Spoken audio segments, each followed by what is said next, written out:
Gracias por su asistencia. Es una cueva muy difícil, de muy difícil acceso, y el que pueda verlo la mayor cantidad de gente en otro tipo determinado de medio, pues ha sido nuestra primera preocupación. Nuestra segunda intención ha sido que se pueda un poco visualizar lo que es la complejidad de un proceso arqueológico.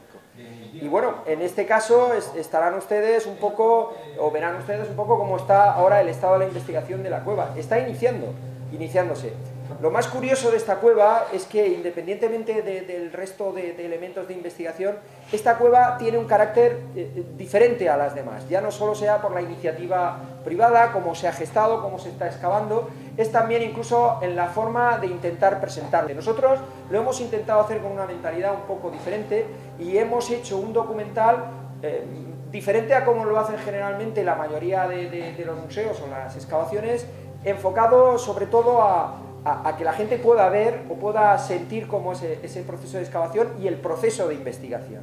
Es un documental que espero vaya a colegios, que pueda verse en los colegios, en los institutos, e incluso lo más probable es que es una vía para la universidad. Lo que está claro, desde luego, es que ahora, en estos momentos, probablemente tengamos una cueva, la cueva del Migdia, el yacimiento mejor documentado a nivel de arte y de arqueología conjunta, por así decirlo, de todo lo que es el Europa occidental. Vamos, eso sin ninguna duda, tanto en el tema de pinturas como en excavación arqueológica, etcétera. Esa inversión que hemos hecho de esfuerzo de documentación es la prueba.